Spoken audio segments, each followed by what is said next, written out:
quick acknowledgement too to our sponsors. Daylight Breaks is a shit hot video. Did I say that to camera? Video and content production agency that we've used many times and refer anybody who cares to listen. We've got Bickford's Group, who are the producers of all the Vale Ale beer, after they were lucky enough to buy it from Tim. And that stash came from Bickford's and Tim. And Moonshine Lab, which is the land on which we now meet, I shouldn't say that, is a incubator. So we help non-technical founders start and launch tech startups. So we provide a bunch of services across a gamut of strategy design, development and launch and growth, and try and get more businesses out there. So we've been in this space for a while. We took over the South Start conference last year, and Jenny was kind enough to come and speak at it for us, as did many other people in the community, and we'll be hitting them up flat out again now for our next edition that Craig and Danielle are running in November. That's probably enough from me. Great. That was about as long as intro as I've ever had. She usually cuts straight to the chase. Want to introduce our guest speaker, Jenny Paradiso from Suntrix Solar. I've made some notes. Yes, I know. So this is, Jenny has agreed to join us as part of our Meet Your Entrepreneur Advisory Board series. We had Moen kick things off last month. Great. And compared with Moen, you were pretty easy to do some research on. Moen runs DTech Systems and he's a cybersecurity guy. And there is nothing about him on the internet. He's fully a spy, pretty much. I mean, I could not find anything. He probably is. Like, he actually probably is a spy. Oh, that's what I thought. I asked him out point blank on camera, and he said no. Yeah, but no, Jenny, I found a little bit of background about you, but we're going to try and explore that in a bit more detail. So these things just go pretty freewheel. I'll ask a question and you'll just refuse to answer, and no problem. We're going to start with, this is before business, the early years. Tell us about how you came to be in Adelaide and family background, and tell us what forms Jenny. Oh, okay. Born and bred Adelaide, and so I am an unapologetic Adelaidean. So my parents, I'm first generation Australian. My parents migrated from Italy when they were both young, and they were greengrocers. So my whole family are involved in market gardens on both sides from one way or another. And so I grew up with my parents owning a fruit and veg shop. And I've got to say, I never wanted to run my own business because I saw how hard they worked. We never went anywhere for school holidays. Every school holidays I was working in the back of the shop packing mushrooms or cutting watermelon. Yeah. Well, they did live in Campbelltown. It was actually St Agnes, if anyone goes to St Agnes Shopping Centre. Good brand.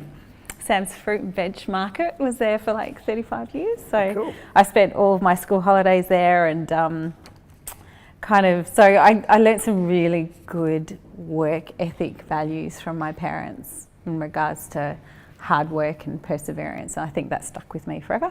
I got an older brother and I got a younger sister. I'm the middle child, which explains a lot about me when you get down to it. Syndrome. Yeah, it's like, I'm fine, there's nothing wrong with me at all.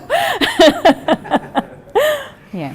Cool. And school, university, did you go to uni? Yeah, so I went to Kildare College, which is just a local high school in Holden Hill, and it's really interesting. I never knew what I wanted to do when I was in high school. I still don't. I still don't either. And so I wanted to be a teacher for years and years and years, and I was a real nerd at school and loved reading, and it was really interesting because my first preference was to do my library degree and my second preference was to do physiotherapy, which is completely different. And I got in for my library degree and I thought, well, I'll go into public libraries because then I can get, older people and young children, and I can develop some passions that way. So I actually did my library degree, and then I started working as a librarian. Went back and did my grad dip in computer information science. So I've got that. I learnt assembly language when I was at university and learnt how to code and everything else. Wow. Can't do it anymore. And then after that, I worked in public libraries for years, and then went and worked for a library software company for about 6 years. Because I was having drinks with you last night, and Yeah. you don't strike me as a librarian. Yes. If there is such a stereotype. Yes, I love pushing those stereotypes. Yeah. So, you know, picture a 23-year-old, two I see like in a public library walking around in knee-high socks and pigtails, because I was. Did you just ask me to picture that?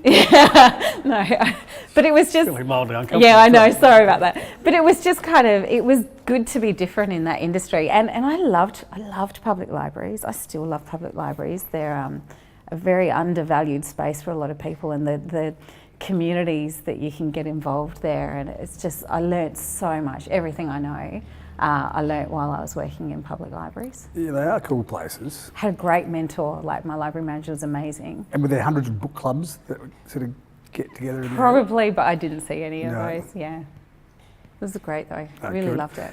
And then so, after working in libraries and learning how to code, solar panels were an obvious choice. Yeah, of course.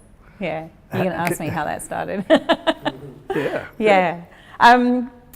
I like calling, so I met my husband when I was 30, so we decided to move back into my old house in Tranmere, and we're looking at starting kids, and I always describe us as yuppie hippies. So yuppie being, hippies being, we used to recycle our grey water. I think they're We called had hipsters now. Hipsters, sorry, I am like in my 40s, so that explains a lot. We had compact fluorescent lights before they were any good, and you know, you'd turn the light on and you'd wait 30 seconds for the thing to warm up and actually, you know, give you anything. So we were very conscious about our impact on the environment. That was the hippie side. But the yuppie side was, I drove a car. If it was hot, I wanted to turn my air conditioner on. If it was cold, I wanted to turn my heater on. So I liked all of those Or just creature light the comforts as fire. well. Or light the fire. Great. And so Dave and I were looking for solar for our home, and we were both white collar workers.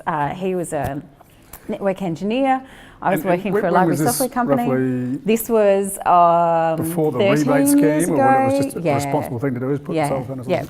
And we couldn't afford it. It was outrageously expensive. And we got people coming in to give us quotes, and no one really knew what they were selling either. And so Dave is a very creative, imaginative, I call him an electrician without an electrical license, grew up on a farm, and he basically went and did the research and went, okay, we can do this ourselves. So he brought the product in, we found an electrician to install it for us. And he was always having these really lovely ideas, you know, oh, we should build a hydroelectric dam in our backyard. And I'm like, yes, dear, yeah, that's great. We should do this, yeah. Wind Hydroelectric turbines. dam. Yeah, you know. Like with a and mountain. so, oh, we should sell these to other people. And I'm like, actually, that's not a bad idea. So, so we took advantage of our skills, and basically I set up the business because he's a great ideas person, and I'm the systematic, linear process. Let's get all of our ducks in a row. So, you know, I kind of started from there. We actually registered the business when my daughter Violet was 3 months old. That was when we officially started, and it's quite That's funny. when most people are thinking yeah, about starting I know. businesses. Oh God, you know. But it's really interesting because as we grew, and there were, you know, I still Is remember that once. your youngest? Yeah, that's my eldest. Oh, yeah, eldest. Right. I still remember once Dave turning to me and saying, "Oh God, can you imagine how far ahead we would be if we didn't have kids?" And I actually stopped and went, "We wouldn't have got started if we didn't have kids," because when Violet was born, we both went part-time in where we were working. And instead of actually, so I was working 3 days for the library software company, he was working 3 days at Internode, and we were supposed to have 2 days each with Violet, and my mum was looking after her 1 day. And those 2 days each with Violet turned into Suntrix days. And it was actually having the time off of our full-time job that gave us the time to spend on Suntrix. And I don't know, we may have got there anyway, But it was just so hard to do if we were working full time. And was that the name of the business from the outset? No, God, you know, Marketing 101, I've learnt so much. We nearly named our business the most horrific, generic, ordinary name I could possibly imagine. And I'd even gone and set up a couple of, Paradiso panels, for example. Oh no, I would have liked that, Paradise panels or something. But it was really terrible. And we're like, yeah, we'll call it this, it'll be great. And we'd even set up I'd created some draft letterheads, and we went to register it, and someone had registered it like a week before us. And it's like, fuck, now what do we do? So we workshopped it and just chose something that was new, basically. Was it the right choice or not? I don't know, but we've stuck with that brand and we've made it ours. So it's great. It's a great name. Great brand. It sounds like one of those companies that's massive that you've always heard of forever, kind of thing. Great, thank you. Yeah. Good feedback. Probably because I have. Yeah. Many times. 10 years. Yeah. And that was Violet is your oldest daughter? Yeah, so Violet was my oldest daughter, and we worked part-time in both of our companies, and then I went on maternity leave with Mabel. And at that stage, I basically just never came back, and I went full-time with Suntrix once Mabel was born. And so, I've got to actually say it's easier having 2 kids and 1 job than one child and two jobs. It was really that was a difficult time when I was trying to do both. So I was just having the conversation with Troy before about the first 3 months when Mabel was born. She was in a sling, I had her in a little sling, and I just worked, and it was beautiful. I think she's 8 now, and she still loves getting on my lap. She's really cuddly, and I actually think it was just those first 3 months. She just fed, she fed, she slept, she changed her nappy, but she was just there. And it was actually great because all she did was slept and fed, and that was all. And it was actually really, really nice. But then I had devil children. But then it got, my first was horrible. I couldn't have done that with her. She was really colicky, really tough baby, but Mabel was just very different. And then it got hard, it was how to manage. And at that stage, we were growing our business so quickly and being sleep deprived and trying to look after a toddler and a newborn and growing a business and dealing with all of those things that you deal with. It was really, really, really hard. Yeah, and a lot's been made of the fact you started it on the kitchen table. I still have that table. The green. Yeah, my green Laminex table. It cost me 2 beers from a friend, and I borrowed my dad's ute to pick it up from his house and brought it home, and I cleaned up the legs, and I still have that table. I'll never, ever, ever get rid of it. The beer economy is alive and well. Yeah, it was great. Sounds like my entire university existence. He wanted to get rid of it. I needed a table. I just moved into my house, it was, yeah. And so when we first started, it was from the kitchen table. The first person I hired was a part-time admin person who was the wife of a guy I used to play touch football with, and she had a daughter about the same age as mine, so she'd come over, for 4 hours, 3 days a week and help me with admin stuff, and we would work at this little kitchen table in this tiny little courtyard home in Tranmere while the kids would play on the rug. So it's the Suntrix craze. Crazy, yeah. Before Google tried to make it cool. Yeah, it was great. Yeah, no, that's very good. And but since then, you've kind of added about 50 other positions. Not quite. We have about 35. Oh, a bit over now. Nearly 40 employees. 40 employees. Plus subcontractors. And you've got about 7 other jobs, I think it looks like. Yeah, lots of different. Cystic fibrosis, Cure for Cystic Fibrosis board member. I was on that for quite a few years. I gave that one up last year just because it's really important to know when you hit capacity. I haven't figured that out yet. Yeah. But once I brought on the EAB as well, something needed to give. And are you still on the Clean Energy board? Council, yeah, on board of that. That's been 3 years now. Premier's Climate Change Council? Yeah. And the Entrepreneur Advisory Board? Yeah, and a couple of new ones as well. Are you still with EO? No anymore. But business networks are really important. So I've moved from EO to tech, and now I'm looking for something different. All right. Yeah. And what do you think about the SheEO movement? Sounds fantastic. Yeah. Sounds really good. They haven't hit you up. I think Julie Trell was in the room. I've seen a couple of the events coming through. So yeah. Yes, I'm sure they'll tap you on the shoulder. And what are your thoughts about obviously the movement towards clean energy is critical. Yeah. What role can South Australia play in that, do you think? A relevant one, or are we just too... You know what, South Australia has always led the charge in energy. We're in quite a unique situation because we only have one distributor, which is SA Power Networks. A lot of states have other ones, but we're still connected to the NEM, the National Electricity Market, whereas, for example, WA isn't. So SA has always been a leader in energy, in the framework, and also in renewables. So we had one of the best feed-in tariffs when the industry first started. We had the first big battery, I've got to say, and even and that was with the Labor government. Even with the Liberal government and what they've brought in with the battery scheme is the first as well. So we're still trailblazers. Everyone else is watching what South Australia is doing. It's really interesting. A lot of people I work with and have relationships with went to Paris and have gone overseas for renewable energy conferences. Everyone knows about Adelaide. Really? It's great. Is it the battery primarily, do you think? Or? Not just the battery, but just the uptake that we've had in renewables, in wind as well. Like, we've got a good reputation for that. Yeah, cool. Yeah. And with the battery, can you explain for the dullites and that's not even a word, dullards, Luddites, got it mixed up, amongst us. Everyone talks about the payback period of that thing being just super fast. I can pay itself off in the first Fantastic. X months. Better than anyone expected. There's a thing called FCAS, which is Frequency Control Auxiliary Services. Have I got that right?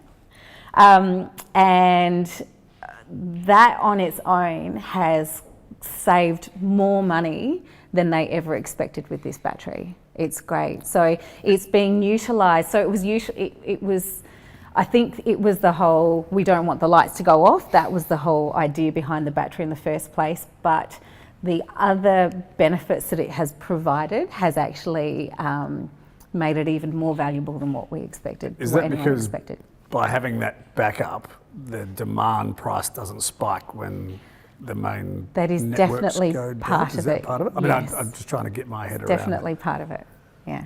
Because when they say it's $50 million or whatever it was, and they said we paid it That, off. I think that was just the FCAS, but 3. don't quote me on that. Yeah. And they said it was like a 3-month payback period based on the savings that South Australians received on their bills. I can't comment specifically on that one. Right. Don't know the details. Good, neither do I. I was trying to find them out. Sorry. And what else is South Australia geared up to do outside of wind and solar? Do you think there's much else happening in green energy? Definitely storage, here? definitely. And there's some really good technology that's coming up as well in regards to storage that I'm really excited about. There's University of South Australia are doing fantastic things in regards to research in the renewable space. So they're definitely a place to watch. And is batteries still leading the way? Because we've heard about like thermal silicon storage and there's it's still storage. So, and that's the really interesting part for me. Right now everyone's talking about, there are certain technologies in regards to storage that are mainstream nowadays. You look at your Tesla battery, but there are so many other types of technology that are coming through that I think are going to transform the way we store. And I guess what we look at is we look at affordability, because batteries are still quite expensive. But also size is really important, the use of the battery. So you use different types of technology depending on what you want to use it for. And to be able to have really small ones for your home, all the way through to utility scale, and having that option. You guys sell batteries? From the distributed side, yeah, definitely. You can sort me out? Yeah, absolutely. I give great discounts for friends. Yeah, we'll talk about that later. Yeah, good. And then through all that, this is 2009 you started the business? 2009, yeah. So you're 10 years in? 10 years. As of July, we're having a big 10th birthday celebration. Awesome. And in those 10 years, what was your single biggest fuck up? Oh God, how many? How long do you have? Single biggest fuck up. My biggest, I guess it was over a period of time, but the thing that I learnt the most, and that I will never put myself in that position again, is having a toxic culture. We grew the business when the solar industry was new, and we were an unknown. We didn't have a premises for the first year and a half, and so it was, please come work for us. You know, we would take anyone, please come work for us. We can't get enough staff and no one with experience with solar, because it was just new. And so we were growing crazily, rapidly, just incredible, and couldn't get enough people in quickly. So I did really bad hires. We were growing really quickly. I had young kids. I was trying to develop the business. I wasn't there all the time. I took my eye off the ball. I did enough bad hires that there was a stage at Suntrix where I didn't want to go to work. And you know you've got a problem when you're in the business and you don't want to go to work. And that was just, the culture was shit. And so it took me probably a year and a half to get that right. It was hard work, and it was kind of a oh shit moment. What have I got myself into? This isn't right. And I will never, ever, ever, ever go back there again. Was that sort of in the time where you can still just fire someone and it didn't really matter as a small business owner? No, Is there such a thing? No, it's never been like that, really. Never been that simple? No, never been that simple. But it was just, it took a while to get that shift. And it took me a while to realise what was going on, because I'm a really passionate, energetic person. And I would interview people and I'd be like, this is great, and this is what we're going to do, and I'm really excited, and these are things I believe in, and it's just, you're going to fit in so well, and I just love this company, and you're going to be great for us. Awesome. They get so excited. And then they come and they start, and then it's, oh yeah, well don't bother doing that because nothing ever changes. Oh, don't tell that person because that person will go straight to Jenny and that's no good. And it's, and I had no idea this shit was going on. And it was just a few people, but it was enough for these really enthusiastic starters to go, oh crap, what have I got myself into? And of course, because I wasn't there enough at that stage, I wasn't seeing it. And then suddenly I was, and I've got to say, it upset me as a human being, and as a person who kind of thinks the best of people 99% of the time. It was actually a really, it was an interesting time for me as well. I learnt a lot as a person, and I learned a lot about human nature when I went, wow, that person's really nice to my face, and I thought it was all good, but she's actually not. And so it took me a while to kind of adjust and get over that, and then make the changes I needed to make. Did it threaten the business, do you think, at the time? Or? It wasn't good for the business, no. Absolutely. And then I got the right people in. And as soon as I got enough of the right people and I saw that balance shift, the negatives left. Because they didn't have any ammunition. They didn't have anyone who would actually play that game anymore. I still remember the person, and she's still with us now. She's our cultural ambassador. She was that tipping point when I hired her. She's been with us for 5 years now. When I hired her, she was the tipping point that just went, nah, I'm not playing that game. And it was enough for the good people to go, oh yeah, you're right. I don't need to listen to this toxic shit, and that was when things started to get better. Yeah. Cool. And what's next for the business? Oh God, there's so much to do. There's so many opportunities. And as anyone who deals in business, it doesn't matter what stage you're in, whether I've always felt this way from day one. It's not happening fast enough. I get really frustrated sometimes because shit takes time. And so I see opportunities and I just don't have enough time, resources, human resources, money to do everything I want to do, while still staying sane, having a family, having me time. Actually, I am an ambitious person, but not at the sake of my personal well-being, my health and my family. And so I know we could grow faster, but I choose not to do that because I respect anyone who wants to do that, but I've actually finally got to the stage where I have evolved enough of a person to know that I would prefer not. I'm happy to put the reins on more so that I can keep the really important stuff that I've got. Do you get people in each year giving you advice around you should IPO, you should take money, you should and I do that all the time myself. Oh, such and such is doing that. Oh, geez, I'd love to do that. Maybe I should look into that. No, Jenny, take a deep breath. You've got a plan, you've got a strategy, but there's so many really awesome things that are going on at the moment in our industry, and I want to be part of all of it. But I could probably try it, but I would need to give up other things that are really important to me. Have you crossed the line yet from founder to angel investor? Have you started to get into other businesses that you see are pretty cool? No, it's that whole, you can't do everything. So I tell myself off a lot with that. And I do have a plan. I have a personal and a business plan, and that is going to fit in there, just not yet. Yeah. Cool. And any advice for aspiring either clean energy or startup people in the room, or clean energy startup people? Oh God, advice. The renewables is booming. It's a really good industry. We're expecting over 2,000 megawatts of rooftop solar this year alone.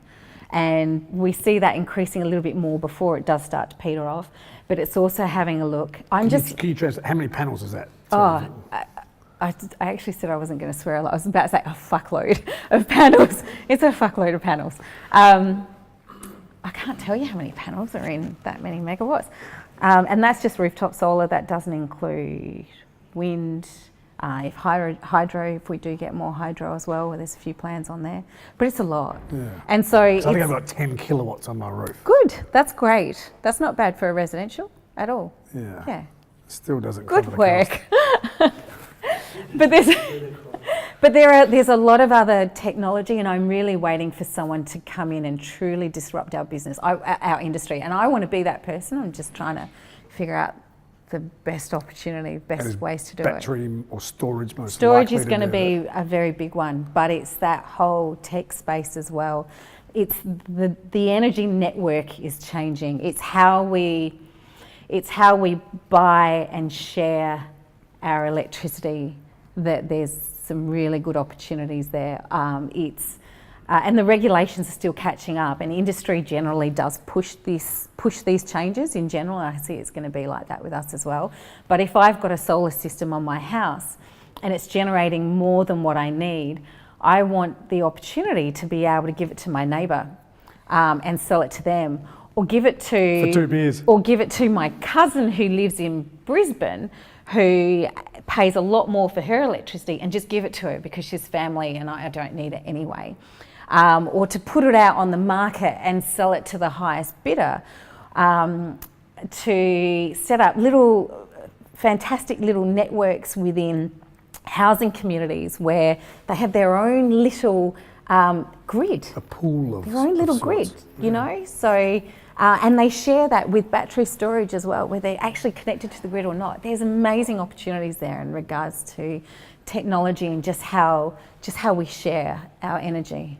It's going to be really exciting. It's fascinating. And with the investments that Sanjeev Gupta is making in the space and in renewables, and he just took over Zen, which in itself was a massive success story with Richard Turner.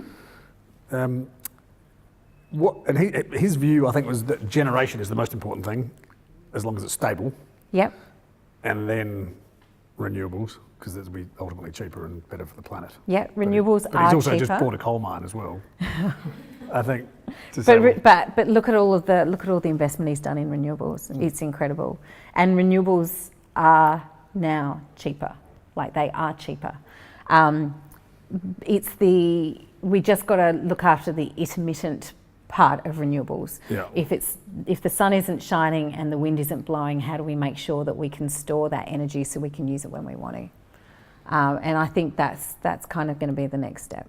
So we're going to see more of the Tesla battery. There's $50 million Tesla batteries popping up all over the country. Is that it's likely? Possible, but I love the distributed model that we've got in Australia as well, and I think there's a place for both. I think there's a place for the big stuff, utility size. Do we have more residential solar panels than any other place on Earth? Is that I don't know about on Earth, but I do know we're up the top absolutely, per capita. Yeah, I think. If read we that were, actually these stats are a couple of years old now, but I know at one stage, if we were considered a country, we would have been the most renewable, like if South Australia was considered a country. So there's definitely some opportunities there. Cool. Yeah. We're going to open the floor to questions, because other people are going to ask much tougher ones than I'm going to. Dash, you're not allowed to. Dash, you go first. Are we going to get kind of like a polarized energy system in the sense, you know, like a iOS versus an Android system? Is it going to become if you have solar panels through this company, will you be putting your energy through this grid versus putting solar panels through another company? Would it be going to like kind of like or you know, the idea of a polarized system where there's two companies controlling two grids? Does it become like an energy democracy, or does it become? Not how it's set up at the moment, no. So South Australia is part of the NEM, which is the National Electricity Network or market. And so you can go with different retailers. There are a number of different VPP programs that are being set up. Most of them are trial ones, so we're working with... VPP? Yeah, we're working with Tesla at the moment on their virtual power plant in South Australia. So we're putting units in for them, which is something that they've been working on for a while now. So you might sign up with them or with a retailer for them to buy the energy that comes out of your battery, but it all goes into the same network in the end. But definitely you will have a choice as to who you partner with for that stuff. So it'll be like choosing, do you go with Energy Australia or Lumo or Origin or AGL? It's going to be the same kind of thing. The idea of sending money to your family member or energy to your family member, there would be like a credit, I assume, that there would be, you can't send that piece of energy obviously. Well, they're talking about using blockchain to do that kind of stuff. You're sending an energy credit to family member. Yeah, pretty much. Yeah, but and that's the technology part that is coming. So there are a couple of companies who are already looking at doing that through something like blockchain. So it's developing. Yeah. Cool. Hi. As an extension to that, how did you feel going into this recent election? Yeah. It's interesting because we were just having this conversation before. From a renewable energy perspective, and I'm just talking from the renewable energy perspective, it was very disappointing that Labor didn't get in from the federal side. I've been on the board of the Clean Energy Council for a number of years now, and what we've been asking for and what I've been asking for just as a member of this industry in general is a renewable energy strategy, a plan that we can have across Australia that will give investment certainty, will give the industry certainty, and we haven't really had that. And this is why you see all of the different states bringing in their own strategy and their own plan, because there hasn't been that overarching. And my personal opinion is that I think Labor had a bigger focus on that than what we've seen currently with the Liberal Party. But nationally, they rejected it, and even the minor parties didn't get much of a look in. Oh, the Greens got an extra seat, which is great in the Senate, and these things count. I mean, How do we make you and your industry the norm, not the exception? yeah, we are just going to continue lobbying and talking about it. And the thing is, the community engagement is there. It's very different from 10 years ago, very different. 10 years ago, solar companies were on par with used car salespeople. You know, it was a really tough industry. And then it was I've got a couple of stories about that. But then it was it doesn't really work. We've proven it now. We've actually proven that it makes sense. So we've got past all of that. There are still the naysayers and the people who think that solar is a waste of money and you're all crooks and it's, and that's, each person is entitled to their opinion, but there are much less of them than there ever used to be. So we've got that part. I Pretty much the personally only thing Mark Cannon-Brooks tweets about these days is renewables. Yeah. So I just want to see more of that federal support and endorsement, not conversations about opening up another coal mine. Like I actually want to see more from that renewable side. Yeah. And I've got to say, yes, this is my industry and this is how I make a living.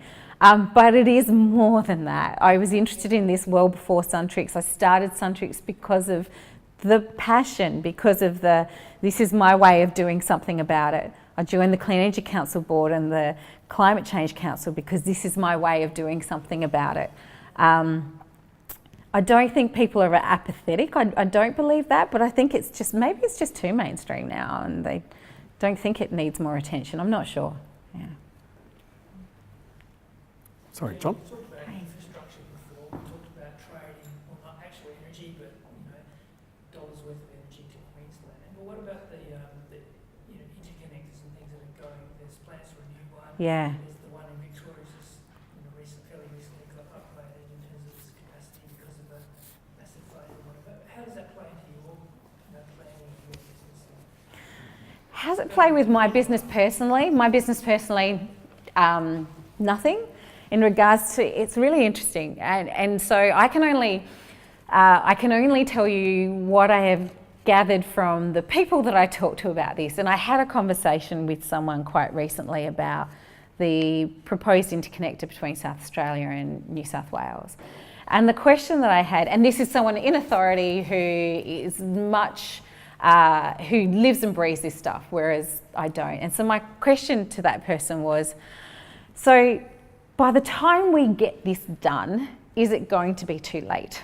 Are we going to have developed enough of our own generation here, and is New South Wales going to have developed enough there because they've got a plan to close down all of their coal and replace it with renewables, and we don't have any more here that we need to shut down, so we're continuing to build ours.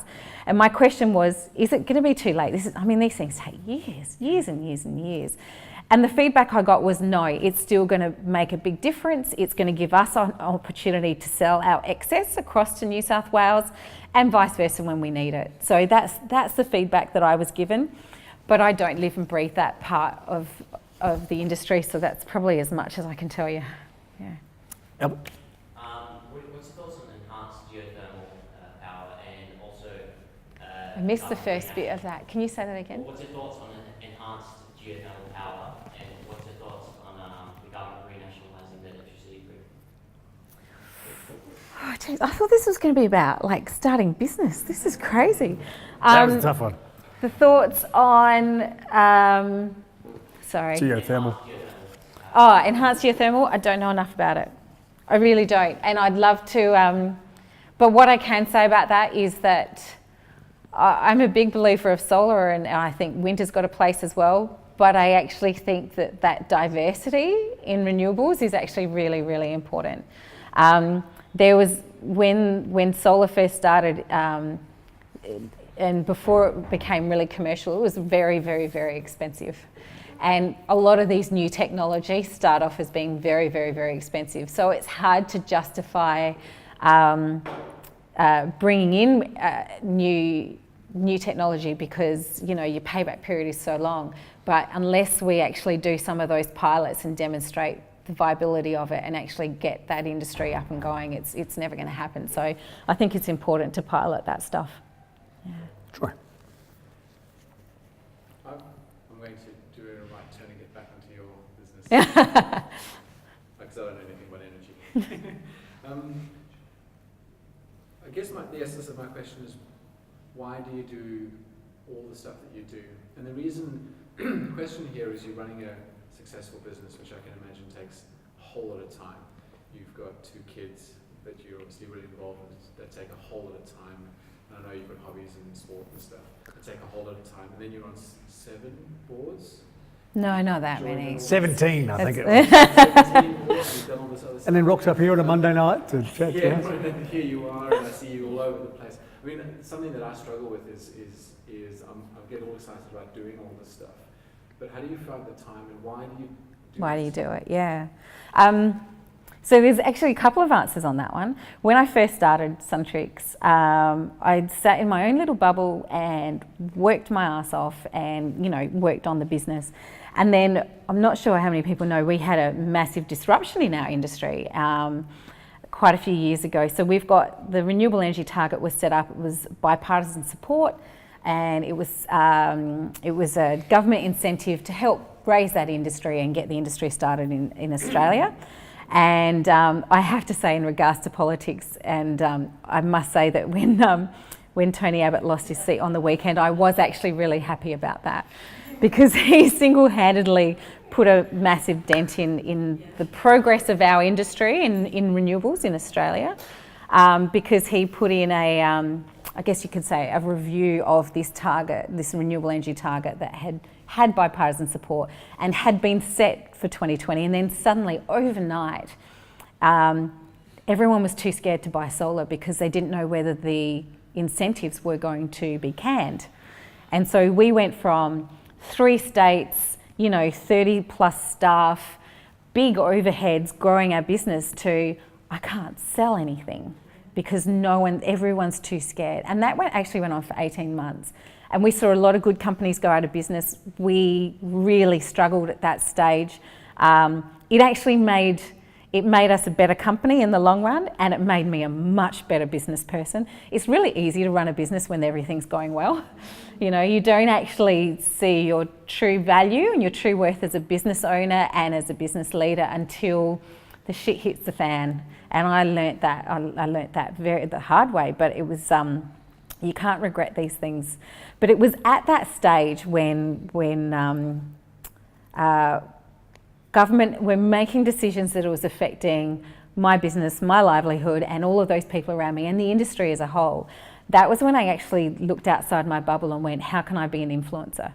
How can I make a difference, and how can I influence people who are making those decisions? That was when I got more involved in the Clean Energy Council, and then joined the board. That was when I got involved more in state government, got on the Climate Change Council, started talking to politicians, started talking to people in the industry more rather than just myself, developing those relationships. So one of the reasons I do it, for example, the Climate Change Council, Clean Energy Council, I'm on I've just joined one for Department of Energy, DELP, Department of Energy, Land, Water and Planning in Victoria, state government. So I'm working with them. Who came up with that? DELP. We've got DEW here, they're DELP. But so I'm working with them on women in water to kind of encourage women to hit senior levels and managing director levels in the water industry. And so those roles are to provide influence, to make a difference, to actually be a spokesperson.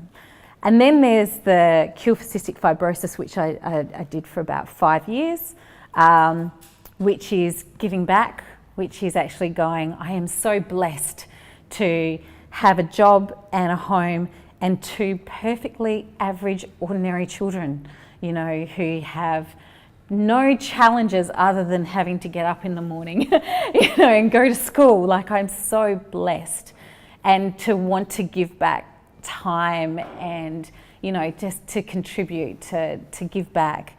And then I guess kind of the last one are things like the Entrepreneurs Advisory Board, which I'm on, and that's a passion. Coming and speaking at places like this, that's a giving back, but that's I really believe in this, and I can see the importance of it. And I think about how it would have been so different when I started my business if I had that support, if I knew about it, and if I had mentors and seed funding and all of these kinds of things. And I want to make this world better in tiny little ways, and kind of contribute that way as well.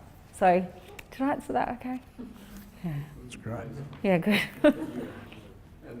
But still have time for my children and get them involved. Like Violet's 10, and I thought about bringing her along tonight. She probably would have lasted halfway and then she would have got bored, but give her a couple more years and she's coming to everything. I already go home and I tell her about the things that I do, and I think that's really important as well. I never refuse, if I get asked to speak at schools, never refuse. I don't care how small it is, how inconvenient it is, I will always do schools, particularly girls' schools, but any kind of schools. Always startup stuff because it's just so important. Always available for coffees even when I don't have time because that stuff's really important. And that march against climate change that all the kids did through the city a couple of months ago Yeah, was incredible. I had the flu. I was so upset. I was like out. It was actually a real shame because I was looking forward to bringing my kids to that one. Yeah, we were standing out on the balcony watching them, and it's great. It was amazing. Yeah. Sorry?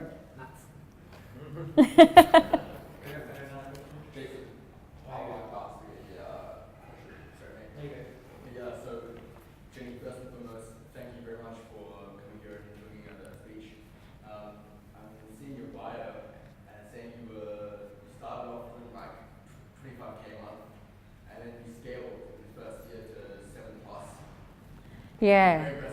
Yeah. What was the main marketing strategy tactic? It wasn't. So we did, our first year we did $250,000. That was over about 6 months, like, because we started in July. And then our second year we did 7.3 million. Our third year we did over 11 million. So we grew really quickly. And I was saying before, I would like to take credit for, yeah, it was all me, like, you know, I'm a marketing genius.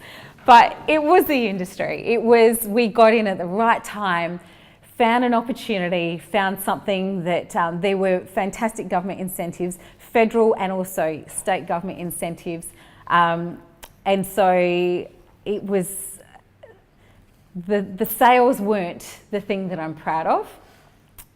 Maintaining that business, keeping it growing at a sustainable pace where we had enough cash and we didn't screw up.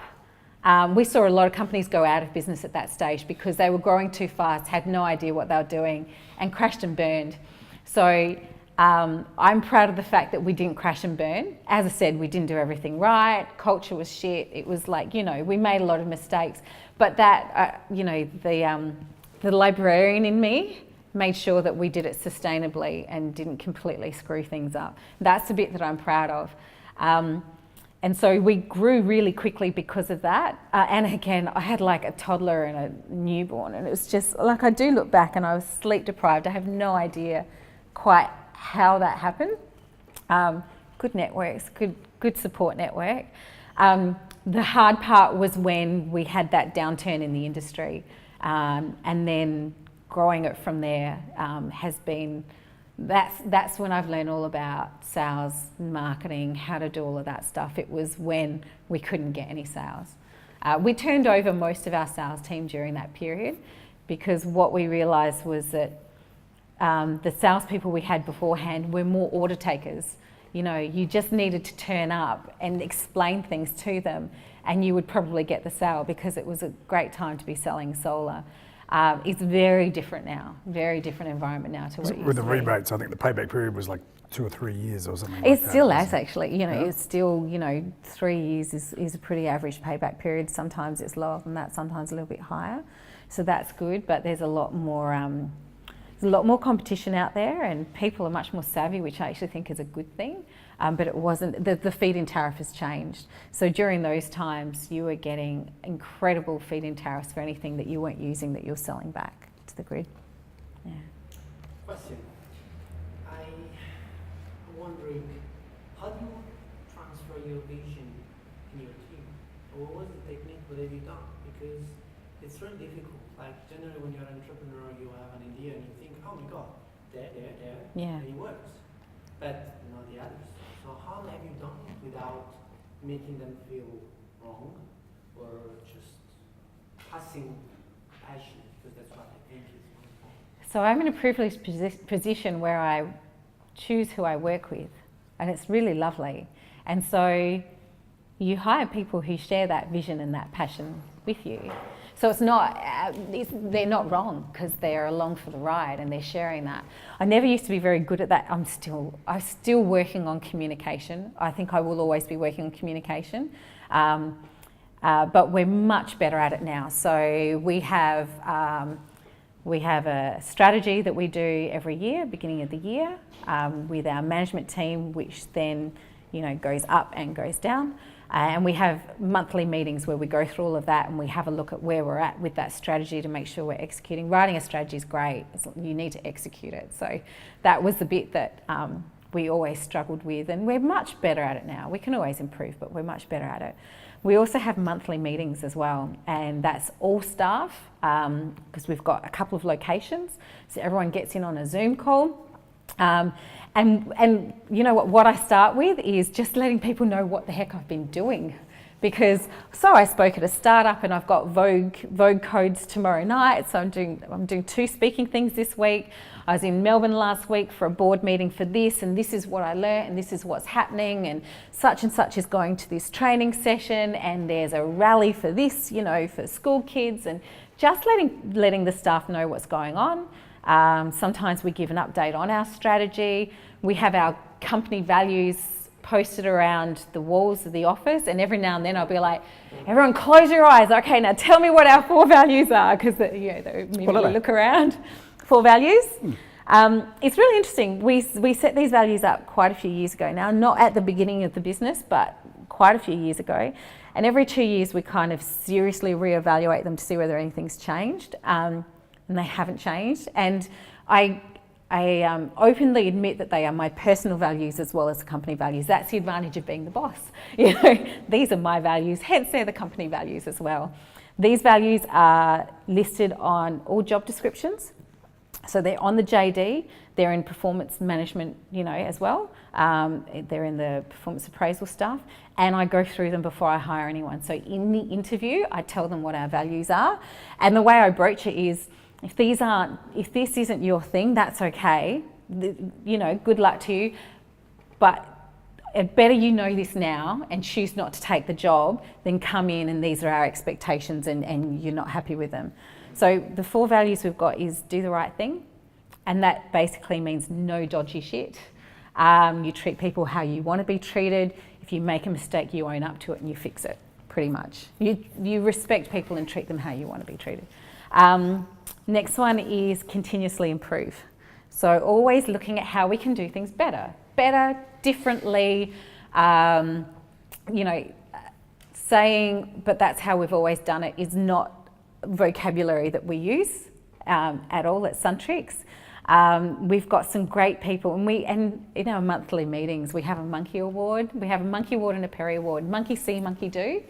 And so we have monkey awards, and it can be anything from awesome because Mick came, you know, participated in his amateur surfing competition, to Sid and Ahmed have created new templates so that when you're doing a design, it looks much more professional, and they've actually, you know, in AutoCAD, they've set up all these templates so you don't have to redo work. You know, so it can be anything. Matt won our Monkey Award last month because he got a new haircut. And it's hilarious. Oh, that's one of our company values. It's very shaggy, kind of, you know, hair down to here, beard, kind of always looked a little bit shaggy, and he got a haircut like yours. And I seriously walked in and went, "Hi, you new? I'm Jenny." And apparently everyone had given him shit about it. And the Monkey Award, I think he got like, I'm not kidding, probably 10 nominations, you know, to Matt for getting a haircut, to Matt for finally looking professional, to Matt for this. So he won it. But anyway. Counterintuitive. You're calling the monkey for doing that. But. So continuously improve is really important. Systems, processes, people, better services, better customer service, better product. How can we always improve? Better haircuts. Better haircuts. And then the other one is love what you do. So having fun. There's the pub rule. So you don't have to be best friends with the people you work with, but you need to feel comfortable going to the pub or the cafe and having a beer or a coffee with them. You know, it's having that kind of, I like you, you know, we work well together. So we don't work, you know, don't work with dickheads rule. We don't work with people we don't like. And again, I'm in a privileged position where I can say, we don't want you as a client because we don't agree with your values. We don't want you as a supplier because we don't agree with your values. We don't want you as an employee because we don't agree with your values, or you don't agree with our values. And so having, it's actually, yeah, it's just working, enjoying who you work with. Wanting to come to work at least 90% of the time. Everyone has bad days. And on those bad days, feeling comfortable to say, I'm having a bad day. I'm going to work from home, or I'm having a day off because, you know, I'm just having a bad day. And actually that being okay, but also just enjoying, having a passion for renewables, having a passion for business, having a passion for whatever you do is really important for us. And then the last one is grit. So resilience, perseverance, never give up. We would not have survived as a business for 10 years if we did not have that. It doesn't mean work yourself into the ground, burn out. It doesn't, and that's the love what you do part of it. But it is, if the shit hits the fan, we pull our socks up and we make it right, and then we relax. If we've got a tender due, everyone helps to get that done, to get that tender in on time, and then we relax. It's kind of the peaks and troughs, and making sure that if something needs to be done, we do it. We support each other, and we have that resilience to go, oh my God, this is so hard, but I know it's going to get better. And I know I've got the support around me to help me through this, and it's going to be okay. Yeah. So they're the 4 values. It sounds like a family. It sounds, Like a family. it's so funny because I call Suntrix a family. And what I mean by a family, and I do say this quite a bit, is we all love each other. We get on each other's nerves sometimes, and that's okay. But we do care about each other. And it's more just about dollars and cents. It's actually about having that relationship. And it's so funny because I had someone, one of my project managers 2 weeks ago resigned, and he's been working with us for a couple of years now. He's awesome. He's a great lad. And it was so funny because when he rang me, he was like, I promise I wasn't looking for this job. I didn't go looking. I promise, Jenny, I didn't go looking. It's like, it's okay, hun.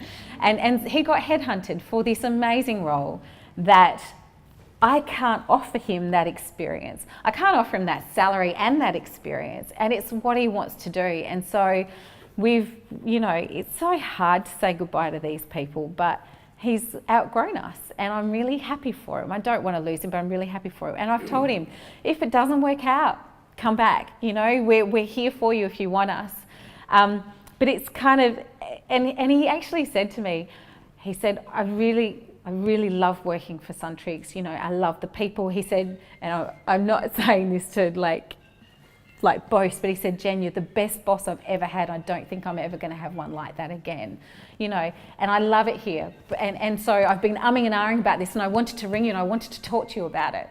And it's like, it's a great opportunity. How can you begrudge someone for doing that? So we're going to miss him, but it gives us opportunities to find someone else with different skills. But I want us to be seen as a family. I think that's really important. Yeah. And then again, Good segue, oh, so you go. about you, with regard to business is obviously emotionally extremely challenging given the amount of effort that goes in and your energy that drains down. How do you recharge yourself, or if you're really feeling drained, you come across those really big, complex challenges, those wicked challenges, how do you work your way through those personally yourself? Like, you find time doing these events, recharge doing this, or do you go to the park and sit down at the park bench and just go watch the birds? Run a marathon. Half marathon. half marathon. I ran a half marathon yesterday, and my legs are a little bit sore today. I saw Jason last night and Craig and a couple of other people, and I was just like, yeah, I'm okay. But so it's a lot easier now because my kids are 8 and 10, and they're much, so they don't need me quite as much. I have a great support network. I have friends who I've known for over 20 years who don't have their own businesses and don't run their own businesses and don't know about business or politics at that level, who I can go to the pub with and go see a band and hang out with and not talk about work. I have one of my besties is very much in the business industry, and I can gossip, bitch and whinge to him as much as I like, and vice versa. And so he gets it. I've got an amazing group of business women who all run their own business. We catch up, we caught up for dinner on Saturday night, and I love them because they're all, not all of them, but a lot of them have kids, but not all of them. But it's just nice to be completely vulnerable and talk about all the good stuff, all the bad stuff with no judgment. I have some amazing people at work. The cultural ambassador that I was talking about, she's the person who keeps me sane at work. I can go to her and have cry. I can go there and get really excited, and she shares my sadness and she shares my excitement. And sometimes when I'm going through hard stuff, she'll say, "Oh my God, are you okay? You know, come here, you know, you're all right." And other times she goes, "Pull your fucking socks up, it'll be fine," you know? And so, and it's just having the people, the different types of people there when you need them. And then I've got my kids who I love to bits, and I was saying that I probably love them more because I don't spend 24/7 with them. I miss them, and so when I am with them, I value my time with them more. But they're also at the stage where they go, Friday night is mum's night, you know, so I can go out on Friday night. They're like, "Mum, are you home?" "Oh no, that's right, it's Friday night, so Friday night is mum's night." I've got a great group of people that I run with, so I go do that 3 or 4 times a week. And because I have people who are kind of expecting me, or a running group or a friend who I run with, I have to do it whether I want to or not. And that gets my head in the right place, so I stay fit that way. It's just, yeah, lots of different things. I think we're going to call it, we're not going to call the night a night. Everyone's welcome to sort of mill around. Well, Dacia's is really keen. okay. I'm going to turn my telephone off in the meantime, if that's right. Everyone can get something out of this question. It's like, everyone's well, I find myself in a lot of labor business system, whereas I work in brain injury. Anyone that's doing good stuff in brain injury, I just love it. I was like, so I love all the other people. Yep. And you're in a sustainable energy environment, and you love the other people around you. But how do you remain competitive? But you want to show as much respect for everyone in your industry as you can. Yep. But like, if someone's doing something better than me, I would just be like, Yeah. listen. I'm ambitious and I want to do better than them. Also, be true to the industry that you've chosen. Yeah. We are competitive, absolutely.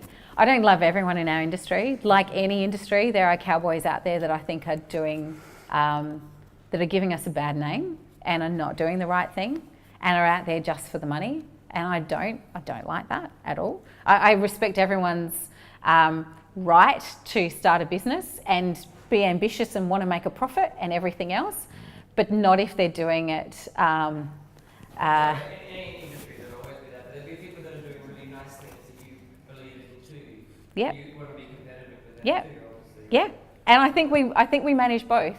So I've got a good relationship with a lot of the solar companies around South Australia. I get really shitty if they beat me at something, like as if, oh, you know, damn, they actually got that contract whereas I wanted it, or they thought of this first. But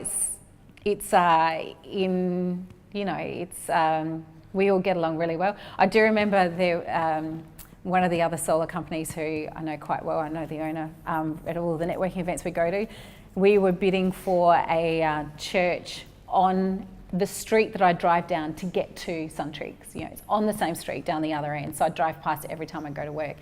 And we bid for that and he won it. And I was spewing. I was just so pissed off about it because it was in our neighbourhood. And I saw him at a networking event and I said, you know, like every time I drive past that, I'm going to be thinking of you and I'm not happy about it, you know. Where's the voodoo doll? I'm going to start sticking pins in you because this is just no good. But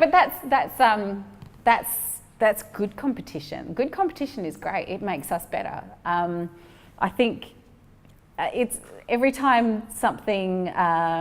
So there was a decision made recently that didn't benefit the solar industry in South Australia. I was getting other solar companies ringing me saying, hey, what can we do about this? Let's get together and talk about it. So we're quite good at doing that when there's something important there. So I think we get along well, we respect each other's achievements, but it's still very competitive. So it should be. Yeah. Is it cool, Jace? Good. Thank you. Can everybody please thank Teddy Paradiso? Thank you for coming and sharing the stories. Lovely. Very cool. Thank you.